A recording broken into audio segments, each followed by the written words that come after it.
The Flower Adornment Sutra. Archive.org. Translated in the Tang Dynasty by the Tripitaka. Master Shramana Shikshananda of Khotan. A translation of the Avatamsaka Sutra by Thomas Cleary 1993. Note, Thomas Cleary is not a Buddhist monk. Book 7 Names of the Buddha. At that time the world-honored one had just attained true awakening in a forest sanctuary in the country of Magadha.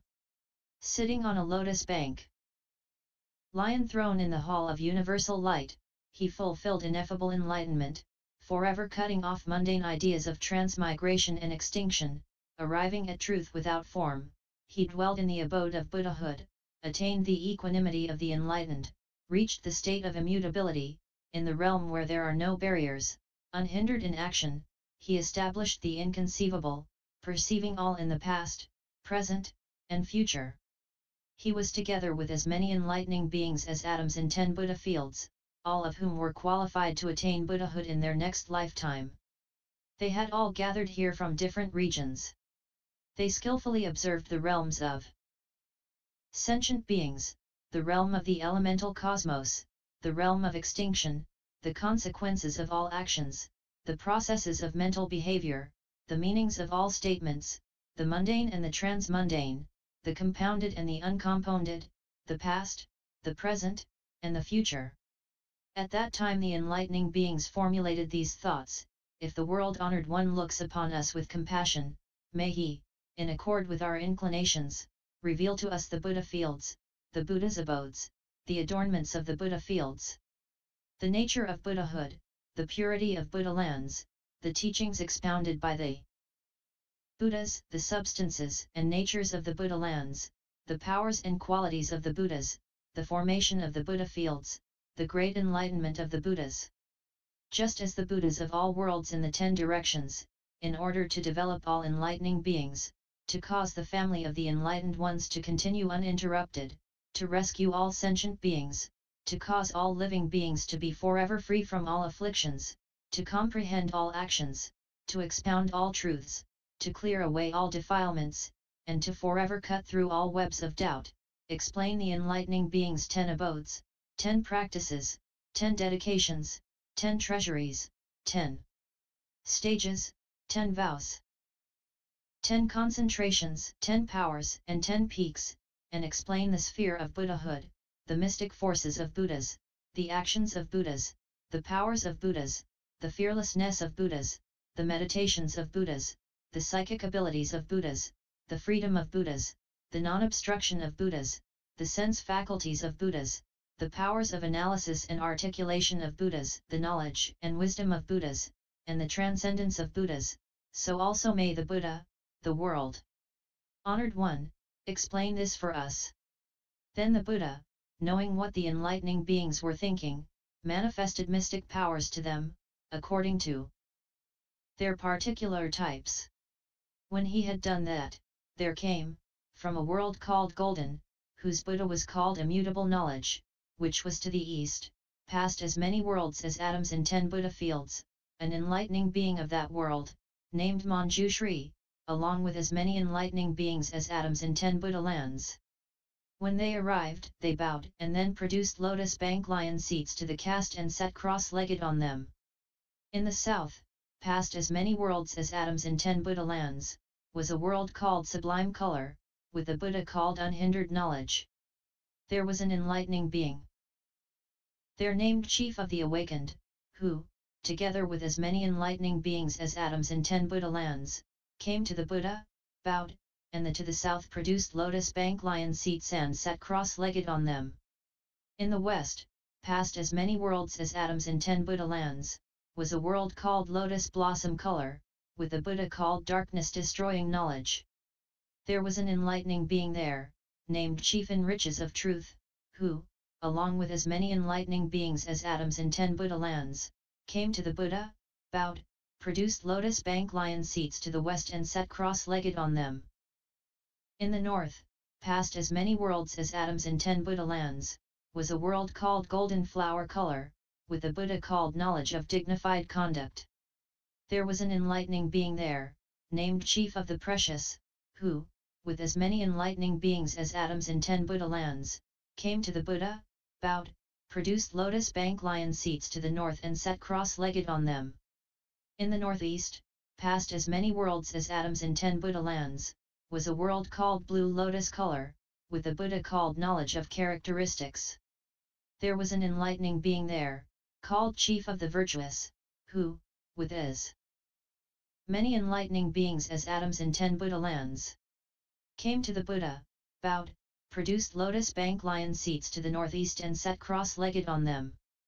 In the southeast, past as many worlds as atoms in 10 Buddha lands, was a world called gold color, with the Buddha called ultimate knowledge. There was an enlightening being there called chief in vision, who, with as many enlightening beings as atoms in 10 Buddha lands, came to the Buddha, bowed, produced lotus bank lion seats to the southeast and sat cross-legged on them. In the southwest, past as many worlds as atoms in 10 Buddha lands, was a world called jewel color, with the Buddha called supreme knowledge. There was an enlightening being there called chief in effort, who, with as many enlightening beings as atoms in 10 Buddha lands, came to the Buddha, bowed, produced lotus bank lion seats to the southwest and sat cross-legged on them. In the northwest, past as many worlds as atoms in 10 Buddha lands, was a world called diamond color, with the Buddha called independent knowledge. There was an enlightening being there called chief in doctrine, who, with as many enlightening beings as atoms in 10 Buddha lands, came to the Buddha, bowed, produced lotus bank lion seats to the northwest and sat cross-legged on them. In the nadir, past as many worlds as atoms in 10 Buddha lands, was a world called crystal color, with the Buddha called pure knowledge. There was an enlightening being there called chief in knowledge, who, with as many enlightening beings as atoms in 10 Buddha lands, came to the Buddha, bowed, produced lotus bank lion seats in the nadir and sat cross-legged on them. In the zenith, past as many worlds as atoms in 10 Buddha lands, was a world called equal color, with the Buddha called observing knowledge. There was an enlightening being there called chief in goodness, who, with as many enlightening beings as atoms in 10 Buddha lands, came to the Buddha, bowed, produced lotus bank lion seats in the zenith and sat cross-legged on them. Then the great enlightening being Manjushri, empowered by the Buddha, looked over all the congregations of enlightening beings, and spoke these words: "These enlightening beings are most rare. O children of Buddhas! The Buddha's lands are inconceivable. The Buddha's abodes, the adornments of their fields, the nature of Buddhahood. The purity of Buddha lands, the teachings of the Buddhas, the manifestation of the Buddhas, the formation of the Buddha lands, and the complete perfect enlightenment of the Buddhas are all inconceivable." Why? Because all the Buddhas in the worlds in the 10 directions know that the inclinations of sentient beings are not the same, and so they teach and train them according to their needs and capacities. The extent of this activity is equal to the realm of space of the cosmos. Children of Buddhas, in the 4 quarters of this world endurance, the Buddha, with various bodies, names, forms, sizes, lifespans, situations, faculties, birthplaces, languages, and observations causes all living beings to individually perceive and know differently. In these 4 quarters, the Buddha is sometimes called fulfiller of all aims, sometimes called the full moon, sometimes called the lion roarer, sometimes called Shakyamam, sometimes called the 7th sage, sometimes called Varokana, sometimes called Gautama, sometimes names of the Buddha called the Great Mendicant, sometimes called the Supreme, sometimes called the Guide. There are 10,000 such names, individually letting beings know and see in various ways. East of this region is a world called Good Protection. There the Buddha may be called Adamantan, or Free, or Possessor of Knowledge and Wisdom, or Invincible, or King of Sages, or Non-Contention, or Capable Leader, or Joyful Heart, or Incomparable, or Beyond Philosophy. There are 10,000 such names, individually letting sentient beings know and see in various ways. South of this region is a world called Difficult to Endure. There the Buddha may be called King of the Gods, or Precious Name, or Undefiled, or Truth Teller, or Tamer, or Joyful, or Great Renown, or Giver of Aid, or Infinite, or Supreme. There are 10,000 such names, individually letting people know and see in various ways. West of this region is a world called personal wisdom. There the Buddha may be called God of waters, or gladdening sight, or supreme monarch, or celestial tamer, or real true wisdom, or arrived at the ultimate, or joyous, or objective knowledge, or done with all tasks, or abiding in goodness. There are 10,000 such names, letting beings know and see in various ways. North of this region is a world called Lion of Existence. There the Buddha may be called Great Sage, or Ascetic, or World-Honored One, or Supreme Field, or Omniscient, or Good Mind, or Pure, or Master of Universal Sound, or Supreme Giver, or attained by difficult practice. There are 10,000 such names, individually letting beings know and see in various ways. Northeast of this region is a world called Subtle Observation. There the Buddha may be called Demon Kyokulkar, or Completed, or Dispose. Cyanate, or Celestial Virtue, or Free from Greed, or Supreme Wisdom, or Equanimity of Mind, or Unconquerable, or Sound of Wisdom, or Rarely Appearing. There are 10,000 such names, letting beings know and see in various ways. Southeast of this region is a world called Joy and Happiness. There the Buddha may be called Ultimate Dignity, or Massive Light Flames, or Universal Knower, or Secret Mystery, or Liberation, or Inherently Secure, or Acting According to Truth, or King of Pure Eyes, or Great Courage, or Energetic Power. There are 10,000 such names, causing beings to individually know and see in various ways. Southwest of this region is a world called Extremely Solid and Firm. There the Buddha may be called Peaceful Abiding, or King of Knowledge, or Complete, or Immutable, or Subtle Eye, or Supreme Monarch, or Sound of Freedom, or Giver of All, or Sages of the Masses, or Supreme Mountain. There are 10,000 such names, letting beings know and see in various ways. Northwest of this region is a world called Wonderful Ground.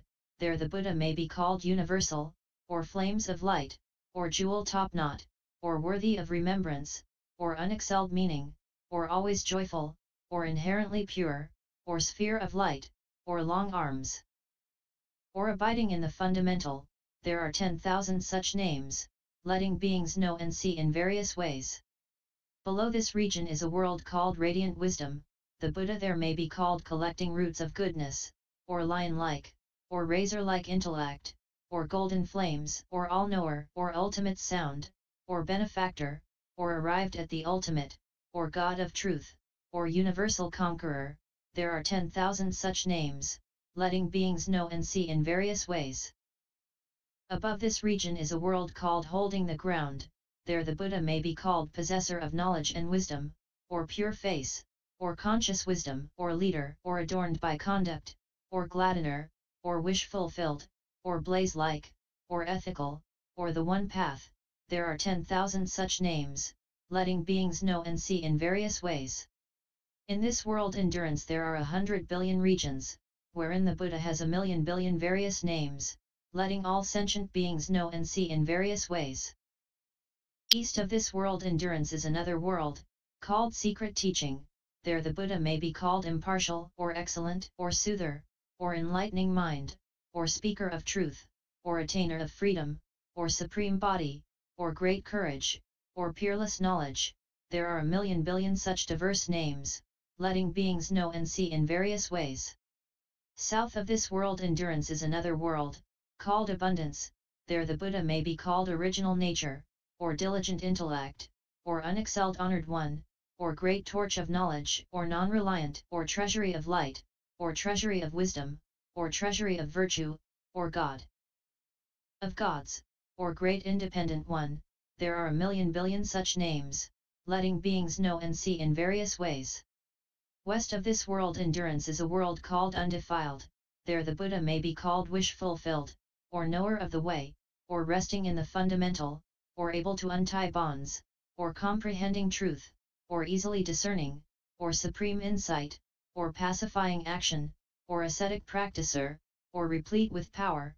There are 1,000,000 billion such various names, letting beings know and see in various ways.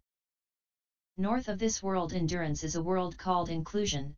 There the Buddha may be called Forever Free from Suffering, or universal liberation, or great enlightened treasury, or knowledge of liberation, or storehouse of the past, or jewel light, or detached from the world, or state of non-obstruction, or treasury of pure faith, or imperturbable mind. There are a million billion such names, letting sentient beings know and see in various ways. Southeast of this world endurance is a world called beneficial.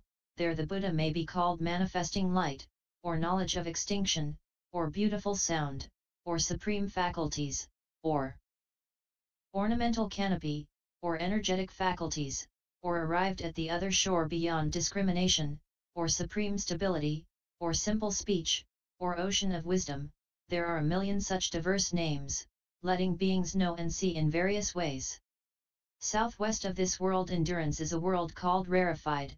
There the Buddha may be called master among sages, or possessor of all treasures, or liberated from the world, or faculty of universal knowledge, or excellent speech, or clear sight, or freedom of the senses, or great immortal teacher, or guiding work, or adamantine lion.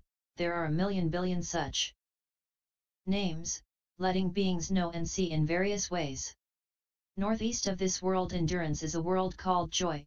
There the Buddha may be called mass of beautiful flowers, or sandalwood canopy, or lotus treasury, or transcendent beyond all things, or jewel of truth, or reborn, or pure exquisite canopy, or immense eye, or possessor of good qualities, or concentrated on the truth, or network treasury. There are a million billion such names, letting beings know and see in various ways. Below this world endurance is a world called door bolt. There the Buddha may be called producing flames, or poison queller, or bow of the king of gods, or no constant location, or aware of the fundamental, or stopping increase, or great speed, or always gladly giving, or discerning the way, or banner of victory. There are a million billion such names, letting beings know and see in various ways.